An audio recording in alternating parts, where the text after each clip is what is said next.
A very beautiful morning, my dear students. Today our topic is the shed. यानी कि जो हमारा chapter third था उसके बाद जो पोएम है आज हम वो रीड कर रहे हैं।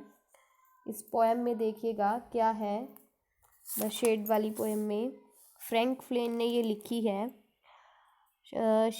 शेड यानी कि यहाँ पे एक गोदाम है, गोदाम की बात कर रहा है ये। A shed is a small room away from the main house. जो शेड है वो जो है मुख्य घर से दूर बना हुआ है। हमें दिख रहा है यहाँ पे एक छोटा सा कमरा, वो जो है दूर बना हुआ है। और पोएट जो है shed at the bottom of his garden की जो शेड है कवि का भी अपना एक गोदाम है और उसके बगीचे की तलहटी में बना हुआ है वो। और इसके दरवाजे के कब्जों को जंग लगा हुआ है। इस पोएम के अंदर ये सारी चीज़ें बता रखी है। मैं आपको पहले से ही इसके बारे में अवगत करा रही हूँ।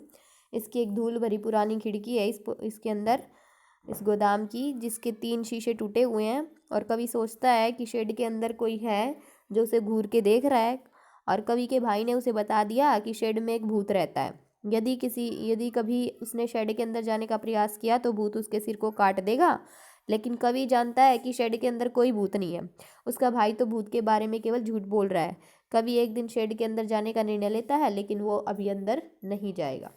मतलब ये पोएम है। तो देखिएगा, do you know what is a shed is, कि शेड क्या होता है एक। तो कहता है कि पढ़ने से पहले यहाँ पे क्या आप जानते हो कि शेड क्या होता है, गोदाम क्या होता है। A cow shed, a tool shed, a wood shed for example. जैसे कि गाय का शेड होता है, यंत्रों का शेड होता है, टूल्स का, लकड़ी का शेड होता है इत्यादि। ठीक है। उसके बाद for it is small room away from the main house. ये जो है एक छोटा सा कमरा है जिसमें, जो कि मुख्य घर से दूर बना हुआ है। फॉर स्टोरिंग और keeping things, animals, tools, vehicles etcetera. जिसमें चीज़ों, पशुओं, यंत्रों, वाहनों इत्यादि का भंडारण किया जाता है या फिर उन्हें रखा जाता है। Ask your partner if she या he has ever seen a shed. अपने साथी से पूछिए कि क्या उसने शेड देखा है कभी। Let her him describe it to the class. उसे इसके बारे में कक्षा के अंदर बताने दीजिए, कक्षा को बताने दीजिए।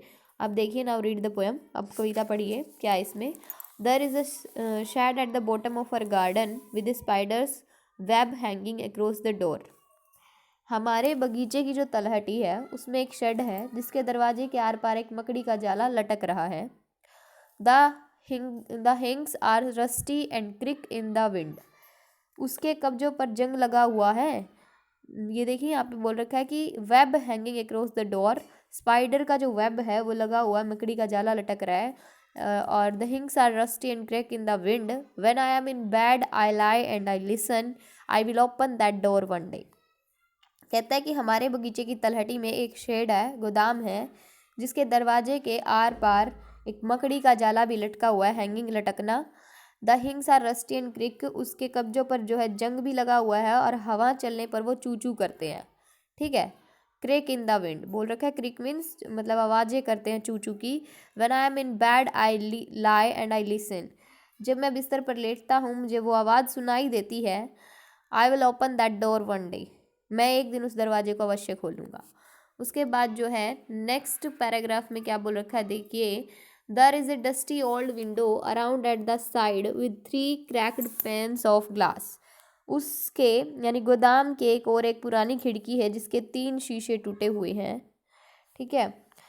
आई often think there is someone staring at me each time that I pass. मैं अक्सर सोचता हूँ कि कोई मेरी ओर घूर कर देख रहा है हर बार जब भी मैं उसके पास से गुजरता हूँ। I will peep through that window one day. एक दिन मैं उस खिड़की में से झांक कर अवश्य देखूंगा कि वहाँ कौन है। My brother says there is a ghost in the shed who hides under the rotten floorboards. मेरा भाई कहता है कि शेड में एक भूत है जो कि सड़े हुए लकड़ी के फर्श के नीचे बैठा है। और and if I ever dare to set foot inside I will jump out and chop off my head, but I will take a peek one day. और यदि कभी मैं उस अंदर कदम रखने की भी हिम्मत करूँगा उस कमरे के अंदर, वह कूद कर बाहर आ जाएगा। कौन? भूत आ जाएगा और मेरा सिर काट देगा। लेकिन एक दिन मैं उसके अंदर अवश्य जाऊंगा। फिर भी कवि क्या कहता है कि मैं उसके अंदर एक बार अवश्य जाके देख के आऊँगा। उसके भाई उसे कह रहा है कि इसके अंदर तो भूत है, बट वो कहता है कि कोई भूत नहीं है, मैं तो अवश्य जाऊँगा इसके अंदर। I know that there is not really a ghost. My brother tells lies to keep the shed for his den. There is not anyone staring or making strange noises, and the spider has been gone from his web. Since I don't know when I will go into that shed one day soon. तो कहता है कि मैं जानता हूँ कि shade में वास्तव में कोई भूत नहीं है। मेरा भाई, my brother tells lies to keep the shed for his den. मेरा भाई उस शेड को अपना घर बनाने के लिए झूठ बोल रहा है ताकि वो उसको अपना घर बना सके। There is not any one steering और मेकिंग स्ट्रेंज नॉइसेज। वहाँ पर न तो कोई घूर कर देखता है और ना ही कोई विचित्र शोर करता है। And the spider has been gone from his web. और अब तो मकड़ी भी अपने जाले से वहाँ से चली गई है। Since I don't know when, लेकिन मैं नहीं जानता कि कब गई है। I will go into that shed one day soon. मैं एक दिन उस शेड में अवश्य जाऊंगा, लेकिन अभी नहीं। बट नॉट जस्ट येट, लेकिन अभी नहीं जाऊंगा। देखिए आगे डॉट डॉट डॉट है, इसका मतलब उसे पता नहीं कि वो कब जाएगा और अभी तक वो गया भी नहीं है। अब वर्किंग विद द पोएम है, यहाँ पे आंसर द फॉलोइंग क्वेश्चंस हैं। Who is the speaker in the poem, कि इसमें कौन स्पीकर है, मतलब who is the speaker in the poem, इसके अंदर कौन स्पीकर बोल रहा है, कौन बात कर रहा है, तो कौन है, poet is the speaker in the poem. ठीक है, ये जो है कल हम करेंगे वर्किंग विद द पोएम के क्वेश्चंस जो हैं हम कल रीड करेंगे। थैंक यू बच्चों, हैव ए नाइस डे।